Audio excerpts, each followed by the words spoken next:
This is With the First Pick, the CBS Sports NFL Draft Podcast. This is episode 94. I'll save you the intrigue. DeMarcus Ware. That's a pretty good one, right? No, there's one other one, and I forgot to bring it up. Who? I wore 94 in my Lions training camp. Oh. Didn't get out of training camp, but I did wear jersey number 94. I don't What have number are you wearing behind you? That was 94. Oh, that's it. I got to bring the picture up. I forget. It's as we're moving my office. Oh, I see. It's over in the new office, but I wore jersey number 94 with the Detroit Lions for training camp. All right, well, we'll celebrate DeMarcus Ware and Rick Spielman today, so that's exciting. Episode 94. We're almost to 100, Rick. I can't believe it. Of course, that's Rick Spielman. I'm Ryan Wilson. Now that we're halfway-ish, because we play 17 games through the NFL season, we're going to grade all the first-round rookies on the defense from number 3 overall pick Will Anderson Jr. through the final selection of round 1, Felix Anudike-Uzomah. We'll start, though, with some trade deadline reactions, and we'll also look ahead to some of the big college games we'll be watching on Saturday ahead of next Tuesday's Pop or Drop. But, Rick, before we go any further, if you're watching us on YouTube at NFL and CBS, you can see the official With the First Pick draft countdown board. What do we got? We have 175 days till the NFL in 2024 draft and 75 more days that I continue to build up Ryan Wilson's self-esteem to tear it down at the 100-day mark. And I did look it up. January 15th, 2024 will be D-Day for Ryan Wilson. So mark your calendars accordingly. As for today, though, this defensive group has been pretty special, both along the line of scrimmage and in the secondary. There were 16 defensive first-rounders, and Rick and I each took 8 names. We'll put a letter grade on them with pluses or minuses if you so choose, Rick. I did not. You choose not to. You choose stubbornness over common sense, but it's gotten you to this point. So we'll do that. And if you missed it, by the way, on Tuesday, it was another pop or drop. Rick and I looked at quarterbacks Caleb Williams of USC, Tulane's Michael Pratt, and also talked about a pair of UCLA edge rushers, a Notre Dame running back, and a Texas A&M wide receiver. And we handed out our rookie first-round offensive grades last week. You can check those shows out in the old podcast feed. And by the way, remember, leave us a 5-star review in Apple Podcast. Nominate an FBS or FCS college player, and we'll evaluate his draft prospects on an upcoming show. Keep them coming. It's early November, but we got time. All right, Rick, let's get to it. We're going to start quickly with the trade deadline reaction. Can you explain the thought process of the Chicago Bears, a team that a year ago, the trade deadline, gave up a second-round pick, which ended up being the 32nd overall pick, to the Steelers for Chase Claypool, who now plays for the Dolphins? This time around, they got Montez Sweat, who's a really good edge rusher, 27 years old, final year of his rookie deal, for another second-round pick. Now, is the thinking that we're just going to sign him because we know he's good and we're not going to gamble in the draft or whatever that pick would be? Or is there some hope that perhaps doesn't seem realistic, that they're going to make a run and they want to have their defense strengthened? Yeah, I don't see them making a run. I think that's a little bit unrealistic expectations right now, especially with their quarterback situation and the way they've been playing on both sides of the ball. So I looked at this as they're trying to make a future move. Also, they may have looked at the draft board and seeing where the pass rushers are, and in the second round, do we still have an opportunity to maybe get one of the pass rushers? If not, it falls off. We'd rather take a shot on Montez Sweat. The thing that's concerning, though, is just reading through the clips today, is that they want to try to extend Montez Sweat, because if you're not going anywhere or going into the playoffs and you just traded a valuable second-round pick as you're trying to rebuild that roster to Montez Sweat, and Ryan Poles has come out and said, yes, we want to get an extension done with him, which I understand. But Montez Sweat is saying on his Twitter account, or whatever it came out, is that I want to wait and look at all my options at the end of the season. So this would be a disastrous trade if you gave away a second-round pick and not able to retain the player. Isn't this a conversation that you, the general manager, has with the agent and the player prior to pulling the trigger on the trade? Well, the one thing is, as you have to get permission from the team that you're trying to trade with, that you can talk to the agent. So I would have called, and if I was trying to do that deal, I would talk to Marty Herney, Martin Mayhew, whoever was taking the calls, and say, listen, we'll give you that pick, but before we can do that, I need to speak to the agent to make sure that we can get a contract extension done, or at least they're willing to work on a contract extension. I don't know how close it came to the deadline on getting this done, but there is always a process in place, because first thing is popping into my mind, and what I'm going to have to answer to in a GM role is that, all right, I just gave away a valuable second round pick, and I have this guy for the second half of the season, and I don't have him after that. What have I accomplished? What happens if you make this Unless trade? you're deciding to, because you have so much money, franchise them because you Ew. can't get the deal done. Ew. Then you're in a situation there. Ew. What if the owner or owners, plural, see the tweet from Montez about I'm going to keep my options open, and then they call you and say, Rick, what's going on? I thought you said this would be sorted out. Hopefully you've had those conversations with the ownership, because if I was in an owner seat, I want to know, what's it going to cost me to extend this guy if Right. we give him a second round pick? What's our cash commitment to the player, and how are we going to make this work? So I'm assuming that those conversations were done. So as we sit here, Chicago has the number 2 pick, which is the Carolina Panthers pick. They had their number 3 pick, their own pick, and then now they don't pick again until 68 in the 3rd round and 103 in the 4th round. They've given up what's probably the 33rd or 34th pick as we sit here to get Montez Sweat. But to your point, if you like Montez Sweat and you like him coming out and you think you can sign him, I don't hate the idea of getting a good edge rusher for a second round pick that's proven himself in the NFL already, right? If he's on your team next year. Right. That's a big if. Okay. Montez came from Washington. His teammate and bookend mate, if you want to call him that, Chase Young, was also traded for a 3rd rounder, which feels like stealing if you're the San Francisco 49ers, who now have Nick Bosa reunited with Ohio State teammate Chase Young. You have Armstead in the middle. You have Hargrave in the middle. You have Drake Jackson outside, who started strong and maybe didn't flash as much as they wanted, and that's why they went out and got Chase Young. But let's not talk about the 49ers. Let's talk about the Commanders. Are they just throwing up their hands and giving up on the season and stockpiling picks? Because now they have a 2nd rounder for Montez. They have the 3rd rounder for Chase Young. Their offensive line is a mess, and Sam Howell's running for his life every week.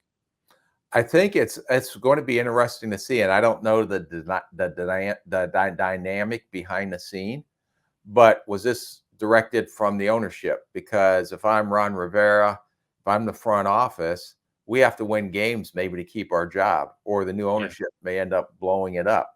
The best way to keep our job is to keep Sweat and to keep Chase. If they're no longer there, Tollhill's okay. Tuhill is okay as edge rush, but they don't have any depth there at the position, so that are going to replace those 2 guys. So if the owner came down and said, we need to start building for the future, we need the draft picks, I can understand why they did that, even though they're still technically in the hunt. But this was, I don't know if this came from ownership or if this was the decision made between Ron Rivera and the front office to move forward, but they gave away 2 very good pass rushers. That is the strength of the Commanders' defense. And now you've taken a strength and made it a weakness, except for the 2 inside guys. Allen and Payne are pretty good players. So with that, does that give you a better chance to win games? In my mind, it doesn't. So if I'm trying to fight for my job and the owner came down and says, get rid of these 2 guys, I want the draft picks for next year because we're going to start rebuilding, what confidence is that saying to Ron Rivera in the front office that you're going to be there next year? Unless they already said, you'll be here next year, we're going to rebuild, go ahead and do this and don't worry about it. I don't know that for a fact. Yeah, don't worry about it. Famous last words. No, you'll be fine. Don't worry about it. Yeah, heard that many a time. By the way, so we say there, Washington has the 11th pick, the 37th pick, which is the one they just got from Chicago. So it was pick 37, pick 42, 73. And then they have a compensatory pick in the 3rd round, which is pick 100. And I mean, that looks nice to have 5 picks in the top 100, but you also don't have Chase Young and Montez Sweat. As you noted, 2 of the 4 best players in that defense. If you're Jonathan Allen, go ahead. Yeah, go ahead. Unless they're trying to make a power move to accumulate all those draft picks to, depending on where they end up, and try to make a run at either Williams or Drake May. Okay. I mean, it's going to take more than those 5 picks and some later first rounders, but I get it. Understand. I get it. But what about, let me ask you this, and then we'll move on. Jonathan Allen had some pretty pointed comments after a recent loss. I don't remember which one. I don't know if you heard him, but he was pretty fired up and not happy with the direction, the way things were going and the losing. And he made that clear, dropping some F-bombs along the way. And I understand the frustration. What is he thinking now? I mean, this was before the trade. Now you get rid of 2 of your best players. What are you supposed to tell this guy? Well, that'll be interesting how Ron Rivera can keep the troops rallied down in that locker room. Because you're giving away 2 key players, especially on the defensive side of the ball. So what message did that send? Was sended like you indicated, and we're indicating, well, hey, we're giving up on the season. I don't know that, but that's what you're assuming on the outside. But how do you keep that team going when you gave away 2 critical pieces on the defensive side of the ball, and especially critical pieces that can rush the passer?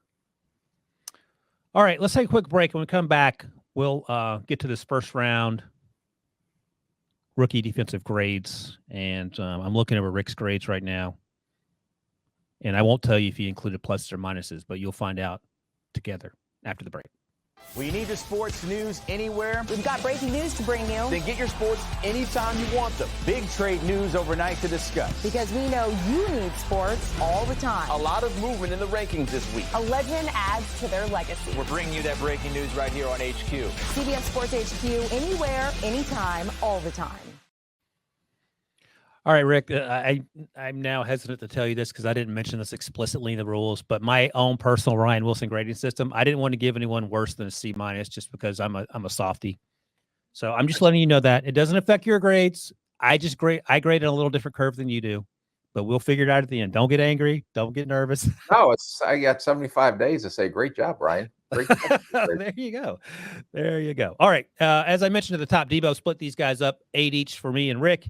And we'll go back and forth, and we'll share our grades and our explanations. Rick, you're first up with Will Anderson Jr. taking 3rd overall.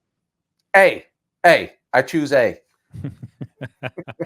So the sack totals haven't been off the charts, but that's not necessarily the point, right? No. Just watching him on tape with the energy and effort that he plays with, the sack numbers aren't there, but he is so disruptive getting the quarterback off the spot. I love the effort he gives chasing the quarterback outside the pocket, redirecting the screens.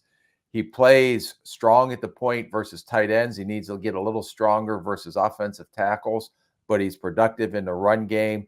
He looks very quick twitched. I know there were some questions on if he was going to be a quick twitch speed guy off the edge. I think he looks every bit of that, and he's really getting good at using his hands. So you've seen week 1 and where he's at right now, and that's what you want to see in these rookie players if they're progressing, and he is definitely improving every week. And the thing that impressed me the most was his ability to knock the offensive tackle's hands away and not get locked on, and then using counters off of that. So I'm looking at just the raw stats here, just to the first round picks on the defensive side of the ball. He's 2nd in tackles with 27. Tackles aren't the end-all be-all, but he's also 2nd in pressures with 25. Behind some young man named Jalen Carter, who I think is probably going to be okay. He only has 1 sack, but I mentioned the 25 pressures. That's what gets your attention. He's pressuring on 13% of his pass rushes, and I think you can probably live with that as someone in the first 2 months of his NFL career. All right, I like it. I'll live with that. I'll live with it too. All right, I'm going to go to my guy, and you like this guy too, Devin Witherspoon. A+. He has been a tone setter when he's been healthy out there. He can play outside. They've gradually started moving him inside, and he can be, even though he's quote unquote undersized, he's extremely physical with whether it's a slot receiver, whether it's a tight end, whether it's a running back coming downhill and smacking him in the face. I love the edge that he brings to that secondary. And I feel like he's trying to bring back Legion of Boom 2.0. And, he has a lot to do with it. He had that pick 6 against Daniel Jones on national television that went 99 yards, I believe. I have found very little wrong with what he's been able to do, especially playing that position, because sometimes cornerbacks can struggle making the transition early on from college to the NFL. And I don't feel like he's had much of a struggle at all with the transition. No, excellent. Very good player. Oh, I thought you meant my grade was excellent. It's an A. All right, next up. Oh, I was confused. I said that you might get plus or minuses. I just realized that Debo put our grades together. So those pluses or minuses are mine. So Rick Yes. went all letter grades, no pluses or minuses. I can't believe that we talked to Kyle Rudolph, by the way. You can check that out on YouTube.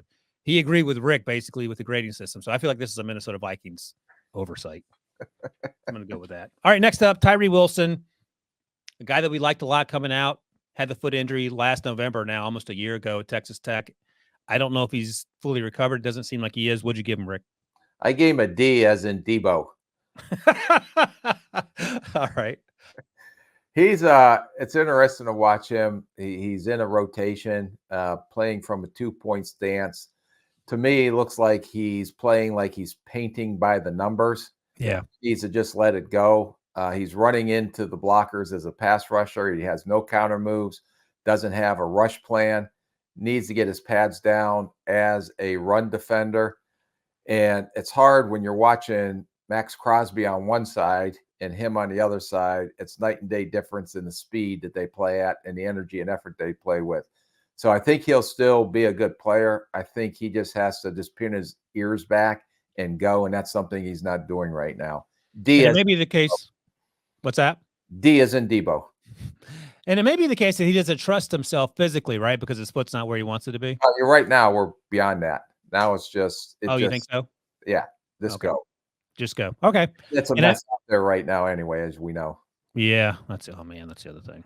I mentioned that Will Anderson was getting home on the pressure percentage over 13% of the time. Tyree Wilson moving up 5%. So that sort of gives you some indication of just in terms of the stats where they are. Okay, Debo for Tyree Wilson. I don't know if that's more disrespectful to Tyree or Debo, but I'm going to go with Jalen Carter. Debo's giving me all the layups, by the way, because I treat him nicely. Your dog loves Jalen Carter. Yeah, no, as soon as you said Jalen Carter, they're like chasing their tails all around them, doing figure eights through the living room right now. I'm gonna give him a Devin Witherspoon A+. The only issue is that he hasn't been available all the time because of the injuries.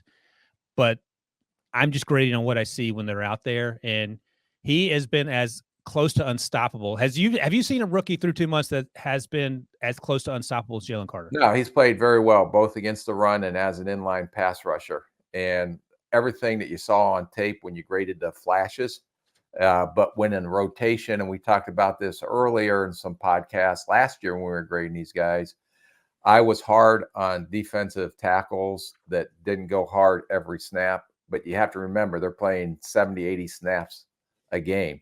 Here, when they're in a rotation, playing 25, 30, 35 snaps a game, they can stay fresh. And when they're fresh, you can see what the result is, like we're seeing with Carter. Yeah. I mean, if we had this to do over again, the draft, I would imagine, how high does he go? Playing wise, I don't think the issue dropped him because of his play. Right. It was all the other things that he was dealing with in the pre-draft process. All right. I'll say 2. Okay. Football wise. I'll help you out there. Thank you. All right. Next up. You're welcome. Lucas Van Ness. We talked to him several times during the pre-draft process. Smart dude. Not new to football. He didn't start at all at Iowa. He had played football. And I remember one of the stories he told us before the draft is that he was introduced to football, I think in high school, when he went up against Peter Skoronski, and he figured out real quick what Division I talent looks like. He's grown into his body, so to speak. And I think he's flashed at times for the Packers. Yes, I gave him a B. All right. And the reason I gave him a B was because anyone that plays hard, and to me, as I used to say, he's a going Jesse on tape. He's a high motor, high energy guy. The thing is, when we talked about him coming out in the draft, was he going to be a 3 tech where they're going to put weight on him and get him up to 290, 300? Was he a base end? They're playing him right now from a 2-point as an outside edge rusher. And he is not nearly as quick as Will Anderson is getting off the snap as a rusher, but you can see his natural power. He can walk some offensive tackles back there. He's playing strong at the point versus the run. I think he's trying to make the adjustment of learning how to play from a 2-point stance. Now, they'll put him in a 3-point some, but they're trying to do the same thing they did with Gary, who just got a nice contract extension. And it took him a while to adjust from his rookie year to where he's at now. So I see that same path with Ness. And the reason I gave him a B, is because of his energy and effort that he plays with. And there was no question about that when you evaluated him on tape when he came out. Passionate player, loves to play the game. Speaking of energy and effort, I have Will McDonald IV for the Jets there, who at the time we were wondering why the Jets took him. It felt a little high. That was the situation where the Patriots traded down, the Steelers traded up, took Broderick Jones, leapfrogging the Jets, and the Jets maybe wanted an offensive tackle, but instead went edge rusher. But Will McDonald's has placed a lot of energy and effort. He hasn't played a lot. He's only played 64 snaps. And by comparison, we talked about Will Anderson. Will Anderson has played 308 snaps. So about 20%, 80% fewer snaps than what we've seen with Will Anderson. But energy and effort's there. He needs to get stronger. And, that's sort of the things we talked about coming out of Iowa State. But I give him credit for trying hard. And that sounds like I'm being derogatory, but I mean that in a good way. I think he actually is a little better versus the run from in the games that I watched, which is interesting because he's so long and bendy. But I think he's going to get better. They have a deep rotation, so they don't need him out there. But I gave him a C just because we haven't seen a lot of him. Yep, I would agree with you. I'm not going to argue with you on that. Yeah, you got 75 days. You might as well save your energy. All right, this one is incredibly disappointing to me because I had such high expectations for Emmanuel Forbes. You talked about seeing him at Mississippi State, Alabama last fall, and he was a ball hawk in college. And he spends a lot of time when you're watching the highlights. I haven't gone back and watched him closely. When you see watching the highlights, he's usually running after someone down the field, and it's not a good thing. So what's going on with Emmanuel Forbes? D as in Debo. Two Debos. Yeah, two Debos. He got benched after the Chicago game. The issue is, we talked about it during the pre-draft process. Is 165 pounds going to be an issue? And it's showing up to be an issue. I still think he moves well. I think that he has to anticipate routes better. I think he's jumping on some throws. He is not strong when he goes up and gets the ball in contested situation. Don't watch the A.J. Brown tape. Oh, please. So that's the 165-pound issue you're talking about. That Yes. At the top of the routes. Gotcha. At the top of the routes and going up. And even in run support, he's more than willing. I don't have a question that he's not willing. He just bounces off and misses some tackles just because he's so light. He gives up a lot of cushion in zone coverage. He's playing probably without a lot of confidence right now. Doesn't mean he's going to be a bust, but right now he has really struggled. So I'm going to give him a D for Debo. So, and you talk about this all the time. And when I say, hey, just make him gain 15 pounds, but then he runs a 4.65 or whatever, he slows down. So what's the solution to someone who you knew was light coming in? You liked his tape, but suddenly the other thing that was disappointing is that he had one interception. He had a chance for two others. And the thing that made him unique was his ball skills. And he's dropped two interceptions. So I just think it is a mental thing right now. Yeah. And a lack of confidence. But I think that will come in time. Well, he's not going to be 180 pounds. You knew that when you drafted him, because that's when you're having your strength coach and all your sports science experts look at his body. How much can we put on this frame? And we had the alert. If it's a B alert, then that means we can add bulk to him. He was more probably an F alert, which means frame, which means you're probably going to get what you get. So you know what you're bringing in, you know what the issues are. Now you're going to have to live with those issues. But I think that once he gets his confidence back, a little bit of that swag he showed down at Mississippi State, he'll be fine. I think it's the strength is always going to be an issue, but the confidence for a corner is critical. And I think he's lost all that confidence, especially when they benched him right after the Chicago game. Would it ever be the occasion that you, especially with a rookie, would you, as a general manager, pull him to the side and say, hey, don't take being benched the wrong way, try to get your mind right? Or is that something you left to the coaches? No, I that's the coaches. I didn't want to try to get too much involved with the players. I'm not coaching them. Now I would probably talk with his agent. I had a lot of conversations with agents on players during the season because I know the agent's going to talk to the player as well. They can say, hey, I talked to Rick. This is what he's saying. I pretty much let the coach-player relationship alone and let that be with those two. Gotcha. All right, another Debo on Rick's list. This one to Emmanuel Forbes. I'm going to go to Christian Gonzalez, he's on IR. I don't know if he's coming back or not, but he had such a great start to the season. I'm just going to grade him on what he did. I gave him an A. I thought he exceeded expectations because we talked about Emmanuel Forbes and the toughness and the ball skills and all the things coming out. One of the questions about Christian Gonzalez was the ball skills. We saw that in the final year at Oregon, and then the toughness.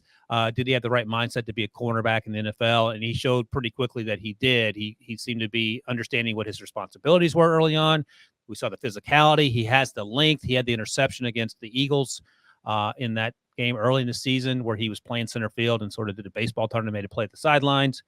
I have been extremely impressed with Christian Gonzalez, and another nail in the coffin for this Patriots team is that one of their best players, this one just being a rookie, happened to get hurt. Matt Judon has been injured. Kendrick Bourne, I think, just tore his ACL, so that team can't catch a break. But when Christian Gonzalez is back, I think he's important to what they do defensively. Yeah, besides Witherspoon, he's probably been the most impressive corner out there. And then I have a guy I'm going to talk about that I really liked as well. But he was up there as one of the top corners, and they got great value where they drafted him. Right. He's the pick they got when they traded down with the Steelers in the middle of the first round, and some people, myself included, thought he might be a top 10 pick. All right. The Detroit Lions' second first-round pick. They took Jahmyr Gibbs at 12, and they circled back and got another surprising pick in terms of the position they targeted, but this guy has been really good. Jack Campbell, linebacker out of Iowa. Yeah, I love the little subtleness on how you patted yourself on the back, saying that you thought he was going to be a top 10 pick or should have been a top 10 pick. Way to go. Well, we'll see. Yeah, we'll see. It may not work out for me, so we'll see. On Gonzalez. Oh, my God. Self-promotion. Don't like that in my meetings. All right, Debo, cut that part out because I don't want Rick to feel uncomfortable. All right. Without promoting yourself, tell us about Jack Campbell. Hey, love Jack Campbell. They'll play him from a stack position. They'll play him at the edge sometimes. Very instinctive versus the run. Better athlete than I think people thought he was going to be coming out. He'll attack downhill. He uses his hands, although he'll get tied up some. But he has a knack for slipping blocks. He has great range to the outside on runs. He's athletic enough in zone coverage. He's got his hands on a couple balls. And he's not a dynamic blitzer or with a pass rusher when they bring him off the edge at times. But he is a very good old school, but size, athleticism, speed, everything you're looking for. And I think he is everything that they expected when they drafted Jack Campbell. Have you been surprised how good he's been in coverage? I think that a little bit he's better in coverage than I was anticipating. Now, I don't know if they're going to they don't put him in many man situations, but when he has to go and on a swing route or something, he is a missile on a mission, and there is no holding back because he's going to run through contact like a lot of people don't like to do sometimes. This kid loves the contact and the impact of tackling people. I mentioned that Will Anderson had 27 tackles so far this season. Jack Campbell has 30, and he leads among the rookie first-rounders. It is interesting. And he's rotating in there. It's not even a full-time starter. That's right. He's played about 60 fewer snaps than Will Anderson as I look at this. And maybe not interesting is the right word. It makes sense when you think about it. They would get someone like Jack Campbell. They would get someone like Brian Branch, guys who do like to run through contact and through the football, the person carrying the football, and do it consistently and send a message. I won't mention the part where I thought Brian Branch should have been a first-round pick because you don't like that. No, we'll self-promote in our next series. Yeah, that'll be our after hours with the First Pick podcast. All right, Jack Campbell gets an A. Kalijah Kancey. I was excited to see him play because he had the calf injury through preseason, and he missed the early part of the regular season. But when he got out there, he's a little twitched up bowling ball. Like he's fun, and they line him up and down the formation. I don't want to say the short arms stick out, but sometimes it felt like when the offensive tackles locked on, that was a wrap. And I don't know if that's short arms or if that's he doesn't have lack of strength. I don't know what else it would be, but I was impressed with the way he played. I gave him a B+. I thought he was a fun player to watch, and hopefully he stays healthy and can continue to contribute. Do you have any comments in terms of the short arms being an issue? Yeah, no, that's the issue. Okay. You have to be an exceptional athlete. There's no question he's a good athlete, but can he counter once those big paws of the offensive Right. linemen get locked on you, especially if they short set you. And does he get neutralized if he doesn't have space to work with? My question to you was, and I didn't get an opportunity to see him because he was hurt when I was down there. How's he holding up against the run? Are they utilizing more just in nickel pass rush situations? He can get pushed off the line of scrimmage, but also showed the ability to disengage early. And he had a nice rep against Penei Sewell in that game against the Lions, where he used his hands, got off the block quickly, got into the backfield, made a tackle, and that was a flash play. But I noticed that he did struggle at times to remain stout at the point, just because he was getting not pushed 4 yards back into the secondary, but he wasn't Jalen Carter to take it to the other extreme. But I was pleasantly surprised with the way he played, and that rep against Penei stuck out for sure. 3 tech, 5 tech. They actually lined him up at 7 tech a couple times. So I gave him a B+. I thought that was because that was an interesting pick when you have 29-inch arms. It's rare to hear your name called among the first 32, but the calf injury sidelined him for the first month of the season, but he came out and has been playing pretty well. All right. Back to you, Deonte Banks out of Maryland, the cornerback taken by the Giants. B for Banks. B for Banks. B for Banks. Been a starter all season. They play a lot of man coverage. I love this kid's swagger and confidence. He plays like he's been there forever, and nothing seems to phase him. Now, technical issues, yes. Is he a little bit inconsistent in route recognition? And most of the time it's man coverage, but a few times when they're off, you know, that'll come with more reps and time. But this kid is not afraid to get up, and whoever receiver, you can throw Jerry Rice out there. He's going to have the confidence in his own mind that I'm going to try to shut this dude down. And he's physical in his jam. He can run. He's athletic. He got his hands on a few balls. I think this kid, besides, and I didn't do the Gonzalez like you did. I saw Gonzalez earlier, but I thought this guy, besides Witherspoon that I watched, was a excellent corner. Is going to be a really good corner for the Giants for a long time. I know we've talked about this before, but it's hard probably to figure out through tests or conversations Deontay's mindset, or Tay as he goes by, versus Emmanuel Forbes' mindset going through the draft process and seeing how that's going to play out. Should you struggle early? Because if Emmanuel approached the game like Tay did, he probably wouldn't be still stuck in this rut, maybe.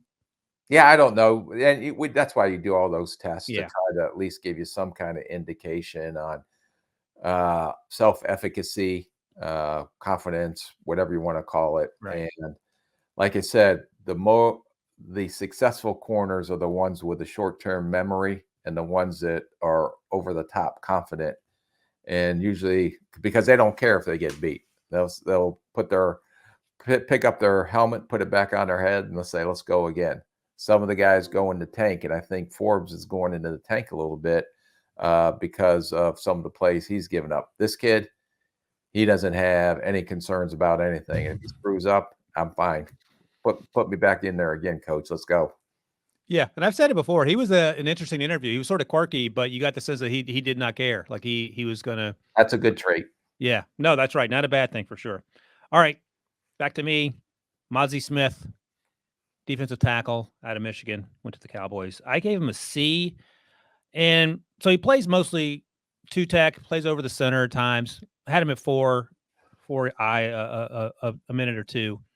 And I'll throw this to you, Rick, because he's stout at the point. He's not easy to move off the spot, but he doesn't disengage. He's not in the backfield consistently. You see the athleticism and the strength flash, but he's not consistently impacting the game.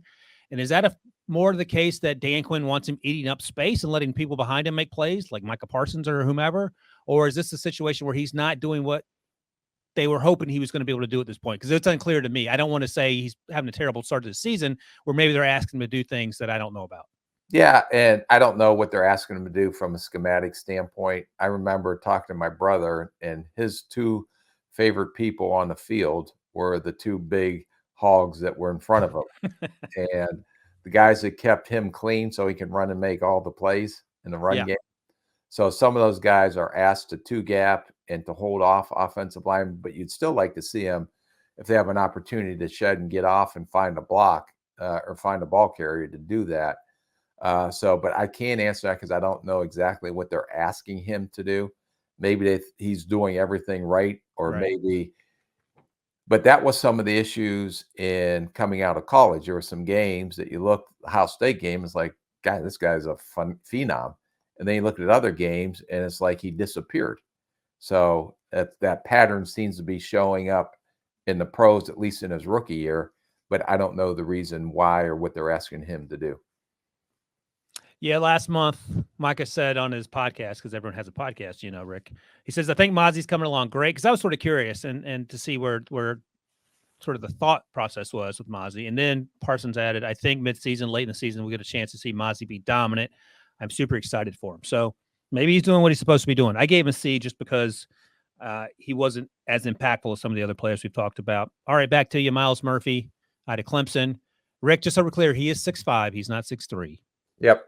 Drafted by the Bengals. Yep. And maybe the most embarrassing introduction I've ever had. That You were so uncomfortable. You were so mad. After that, then I was the one that was greeting the players as they came up onto our stage at the combine, because that was embarrassing. And I felt bad for him. I felt bad for me. I felt exceptionally bad for you.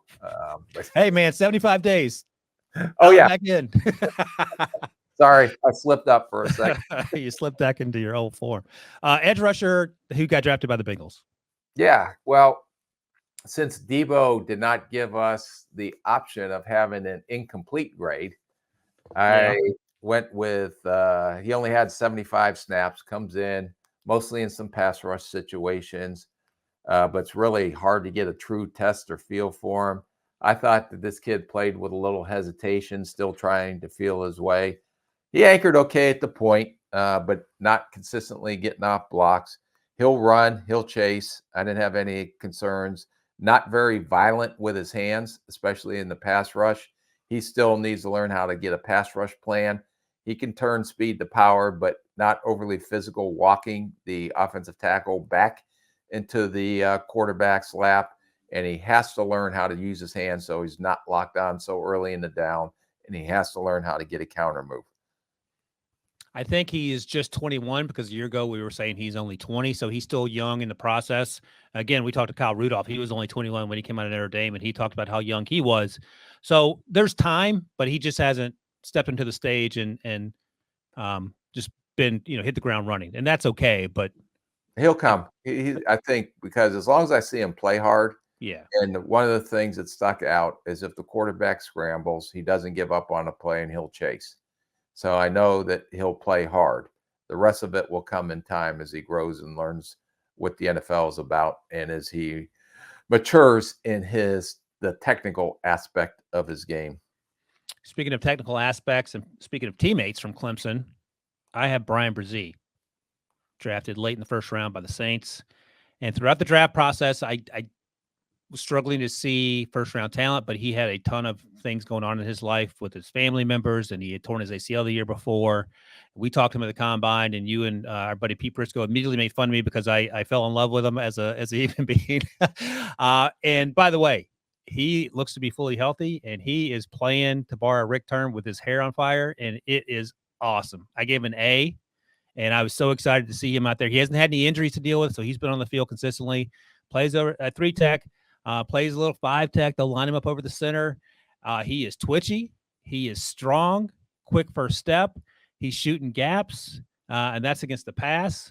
In the run, he'll long arm the offensive lineman in front of him and then shed and make a play. And that's consistently. That is all over the tape. I enjoyed watching Brian Brzee. I'm glad he's balling out. I gave him an A. Yeah, and that was the question. Could he get back to the form he was? Because he was dominant before the ACL. And then, like I said, all the issues he had to go with and the personal issues with his sister and everything last year. But it's great because he is a great kid and he's a very talented athlete. And it sounds like he got back to what he was before the ACL. So big fan of his coming out, not only as a football player, but as a human being. And I'm glad he's doing well. Yeah, and if we're doing a redraft, I think he might go in the top 10, like the way he's playing. And you see the full package. And because, during the pre-draft process, sometimes you hear players are being talked up for whatever reasons, agents or media folks, and you don't see it. But this guy has got it, and I'm glad that he is fully healthy, or at least what looks to be fully healthy, because he's absolutely balling out. All right, back to you, Rick. We're going to back to the Eagles because they had what I felt like 27 first-round picks. This is at the end of the first round. They took Georgia edge rusher, Jalen Carter's teammate, Nolan Smith. I would have gave him a D for Debo just because he's in Philadelphia, but I gave him a C just because this is another guy. He's played 47 defensive snaps. So it's hard to get a true sense and feel for what he is. A lot of it's more in pass rush situations. He had the 1 sack in the Miami game, but he got the sack because no one blocked him coming off the edge. That helped. Yeah, but you can see the twitch, the athleticism, everything we talked about in the draft. Has some issues holding up at the point versus a run off limited chances. But I think that he will be fine. Like I said, he may be the next Hassan Reddick on that roster, but right now it's hard to get a true feel for him. So I just gave him a C based off the limitations that we have on this grading scale. Yep, 45 snaps. You mentioned he was on the field. I have Felix Anudike-Uzomah out of Kansas State. I gave him a C+. He was drafted at the end of the first round by the Chiefs, and he's only been on the field for 118 snaps, primarily in clear pass rush situations. And correct me, excuse me if I'm wrong, but I think I remember you saying during the draft process last year that they played him too much reduced. He needed to be wider to let him get after it. So he plays wide now. He plays 7 and 9 techniques. So they got him out there just getting after it. The problem is he's going up against NFL offensive tackles who, when they lock him up, he doesn't have a variety of pass rush moves. He's just trying to win with speed and trying to bend around the edge. That's just not working for him. But he plays hard, and you just talked about this a moment ago. He'll sideline to sideline you if the play goes wide, and he doesn't give up on a play, and he'll get some hustle tackles and hustle tackle for losses. He did that the 1 sack in the Jacksonville game where he may have been unblocked as well. Not doing much in the run game because he's not on the field, but when you're playing with Chris Jones and George Karlaftis in front of you and Dana, you don't need to be out there consistently, much like the same way with Nolan Smith in Philadelphia. So I think his best football is ahead of him, but I just gave him a C+ for lack of opportunities and lack of showing up consistently just yet. Okay. That means I agree with you. Yeah. Great job on describing him, and great job evaluating off your 118 snaps. Thank you. I appreciate that. I know you mean it. You sound sarcastic. If you're listening, you may think Rick's being sarcastic. He is being as sincere as he possibly can be. All right, we're going to take a quick break here because Rick's got things to do. When we come back, we're going to preview the college football weekend real quick right after this.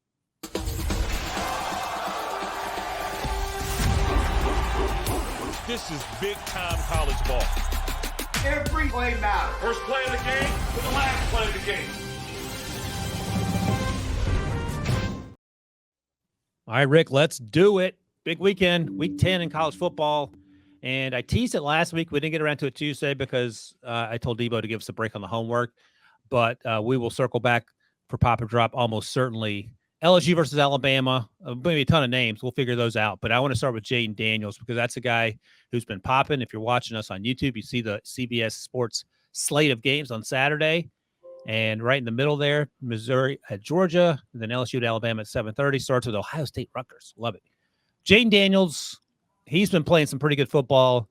Any initial thoughts about what he's going to be going up against in this Alabama defense? Yeah, no, they have 2 pretty good corners in Kool-Aid McKinstry, and then there's a Terrion Arnold, who's going to be a prospect down the road eventually in a year or 2 from now. But Alabama's defense is playing really good in Dallas Turner, but Daniels has taken the next step from what we saw last year because he is not only long, he's athletic, but he's throwing the ball a lot better. He has my biggest matchup is Neighbors versus East Corners. Interesting one to watch. So this game's going to come down to whoever wins this game will win their division and probably play Georgia in the SEC championship game. And the winner of that SEC championship game will get a ticket to the Final Four. 3:30 on Saturday, Missouri at Georgia. Missouri's a good football team as well. Carson Beck's getting a little love in a post-Stetson Bennett world, and Ladd McConkey had a huge game last week. Those could be 2 potential names to watch. Have you done anything on Carson Beck beyond watching Brock Bowers catch all the passes from him? No, just watching him, and he's actually gotten better through the season, and he continues to, like I said, first year as a starter, and he seems to be really progressing and getting more comfortable. The one thing when you want to watch these quarterbacks is, as someone described to me, do they know where all the bones are buried in this offense? And by that, I mean, if option A is not there, where's option B? Or if the defense does this, I'm going to option B right away. They get to know, like I said, what their answers are to the test. And a lot of it has to do with how quickly they can process that. And I think you're seeing him continue to improve and process, knowing where he needs to go and what he needs to do according to what the defense is doing. Yeah, so looking forward to that. Chris Abrams-Drain is a cornerback on Missouri. We'll probably talk about him at some point through the process. So keep an eye out for that as well. All right, this one's a big one. Another Pac-12 matchup that will never happen again after this fall, at least in the Pac-12. Washington visits USC. Michael Penix Jr. versus Caleb Williams. I would imagine Washington's going to be favored. I haven't looked at the lines because they have so many dudes on that team. What do you think about the quarterback matchup here? I would imagine you think that Caleb probably has a chance to drag this team to the victory again. I don't know, because Okay. I thought, if Cal threw up 49 on USC's defense and Fair enough. 50-49, if there's an over in this game, I would, and I'm not a betting man, but I would bet the over on this one. Even if it's 76.5? I would go with 80. As long as if it's 80 or above, I would take it, because Washington -3, by the way. Just -3. Interesting. 76.5 -3. So 76.5 sounds sort of low for two guys who know nothing about gambling or pay attention to it. And -3 sounds awfully tight as well. That means Washington's going to win by. Yeah, the people who do that for a profession know something that me and you laymen in the betting world. Is there anything like, if I put $1 on and it says plus 250, is there any way I can win $250? Yeah, Debo will take that bet.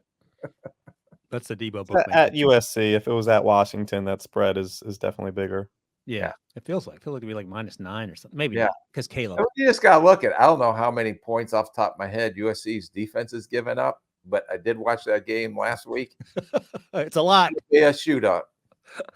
It's in the millions. All right, but anyway, that game's gonna be fun to watch. Of course, Roma Dunze, Jalen Polk, Braylon Trice on the other side, Caleb Williams, Dorian Singer, Brendan Rice, all names to watch. Caleb Bullocks. 4-1 odds if you bet Caleb Williams 400+ passing yards. You taking that, Rick? So 4-1 odds, which You bet $1, you win 4, you get back 5 when you go home at the end of the day. How do I get back 5? If it's The dollar you bet. Huh? Yeah, I'm betting. I'll put $1 up to win $5, even though it's 4-1 odds. You think he's going to throw for? That's a lot. So essentially, what you're saying is, because I gave $1, I would get my dollar bet back if I won, That's right.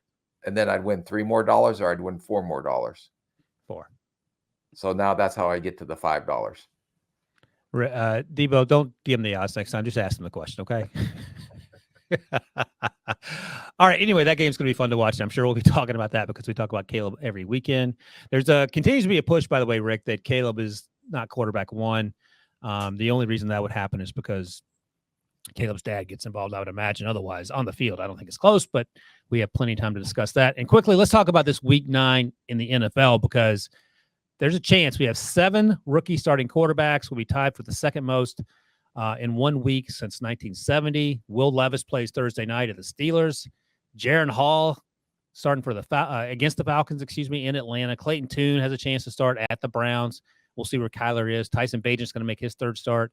CJ's back against the Bucks. Bryce is back against the Colts. And then Aiden O'Connell, they're going to let him back on the field because Jimmy G's been benched among all the upheaval in Las Vegas, and they play the Giants. So that's crazy town. We're going to have a lot of quarterbacks to grade for homework next. That's all you're thinking about. That's what I was thinking about, too. Yeah. We got 22 popper drop guys. We got 32 rookie quarterbacks playing next week. I might as well just start right now. Maybe Debo will take it easy on us as he jet sets around the world. Yeah. All right, that's it. Rick, you got out 4 minutes early. How about that? He's happy. He doesn't want to talk about Debo. He's got stuff to do. All right, that's it. That's a wrap on episode 94 with a special shout out to Rick Spielman, who wore 94 during training camp. Training camp Hall of Famer. Training camp Hall of Famer. You can see him in Canton. Thanks as always to Rick. Thanks as always to Debo for producing. And thanks to all you guys who watch, listen, and comment. We'll be back on Tuesday for another Pop or Drop. In the meantime, enjoy your football weekend.